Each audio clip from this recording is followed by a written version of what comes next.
అసమానతలు లేని సమాజం, మహిళల విద్య హక్కుల కోసం జీవితాన్ని త్యాగం చేసిన సంఘ సంస్కర్త కందుకూరి వీరేశలింగం పంతులు ఆశయ స్ఫూర్తిగా హితకారిణి సమాజం అభివృద్ధికి నూతన కార్యవర్గం పాటుపడాలని సిటీ ఎమ్మెల్యే ఆదిరెడ్డి శ్రీనివాస్ పిలుపునిచ్చారు. స్థానిక ఎస్కేవిటి ఇంగ్లీష్ మీడియం స్కూల్ వద్ద హితకారిణి సమాజం చైర్మన్గా నియమితులైన డాక్టర్ యాళ్ల ప్రదీప్ కుమార్తో పాటు నూతన కార్యవర్గం ప్రమాణ స్వీకారోత్సవ సభ ఘనంగా జరిగింది. మాజీ కార్పొరేటర్ వర్రె శ్రీనివాసరావు అధ్యక్షతన జరిగిన ఈ సభలో సిటీ ఎమ్మెల్యే ఆదిరెడ్డి వాసు మాట్లాడుతూ ప్రతిష్టాత్మకమైన సమాజంలో గౌరవం కలిగిన హితకారిణి సమాజం ఆస్తుల పరిరక్షణకు, మౌలిక వసతులు అభివృద్ధికి, విద్యార్థుల ఉద్యోగుల సంక్షేమానికి కార్యవర్గం చిత్తశుద్ధితో పనిచేయాలని పిలుపునిచ్చారు. మాజీ ఎమ్మెల్సీ ఆదిరెడ్డి అప్పారావు మాట్లాడుతూ హితకారిణి సమాజం పేరు ప్రఖ్యాతులు నిలబెట్టే విధంగా నేటి కార్యవర్గం పనిచేయాలని అన్నారు. డాక్టర్ యాళ్ల ప్రదీప్ మాట్లాడుతూ రెండోసారి అవకాశం రావటం తన పూర్వజన్మ సుకృతమని, కందుకూరి ఆశయ స్ఫూర్తిగా సమాజం సంస్థల అభివృద్ధికి తమ కార్యవర్గం పాటుపడుతుందన్నారు. AP Settibalija corporation chairman Kudupudi Satyababu, Challa Shankar Rao, Attili Satyanarayana, Pikki Nagendra, Y Srinivas, మాజీ మేయర్ ఆదిరెడ్డి వీరరాఘవమ్మ నూతన కమిటీ సభ్యులను అభినందించారు.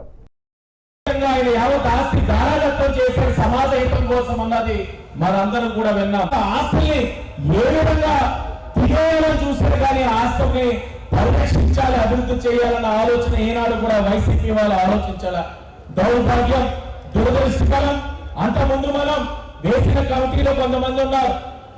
నాకు ఇటువైపు ప్రదీప్ గారు, ఇటువైపు సాయి గారు ఉన్నారు. వీళ్ళు 2019లో ఆ కమిటీలో కూడా ఉన్నారు.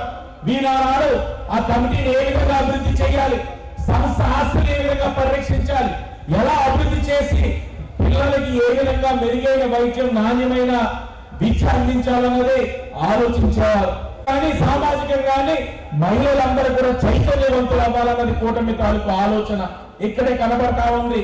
కాబట్టి ఇవన్నీ కూడా గమనించి మీ అందరినీ కోరేది ఒకటే, కూటమి ఎంతో ప్రతిష్టాత్మకంగా ఎండోమెంట్స్ కమిటీలు వేస్తామన్నాం. నవయుగ వైతాళికులు సంఘ సంస్కర్త అయినటువంటి శ్రీ కందుకూరి వీరేశలింగం పంతులు గారు రాజలక్ష్మి దంపతులచే స్థాపించబడిన ఈ హితకారిణి సమాజ్ చైర్మన్కి రెండోసారి మళ్ళీ చైర్మన్గా చేసే అవకాశం నాకు ఇచ్చిన ఆదిరెడ్డి కుటుంబానికి ఎప్పుడు కూడా నా ధన్యవాదాలు. అలాగే రెండోసారి అవకాశం వచ్చినందుకు నిజంగా నా అదృష్టంగా ఫీల్ అవుతున్నాను. 2018లో నేను 2016లో రాజమండ్రికి వచ్చి ప్రాక్టీస్ స్టార్ట్ చేశాను యాజ్ ఎ డాక్టర్గా.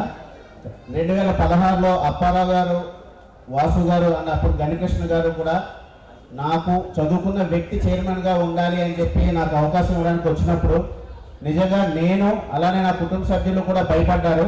ఎందుకంటే ప్రొఫెషనల్గా డాక్టర్గా ఇప్పుడే కెరీర్ స్టార్ట్ చేశాడు, మళ్ళీ పొలిటికల్గా డైవర్షన్ అన్నది వస్తే ఎక్కడ ప్రొఫెషనల్గా దెబ్బతింటాడో, ప్రాక్టీస్ పాడవుతుందని నిజంగా కుటుంబ సభ్యులు నేను అందరం కూడా భయపడ్డాం. కానీ ఆ రోజున వెనకనే ఉండి ఆదిరెడ్డి అప్పారావు గారు అలానే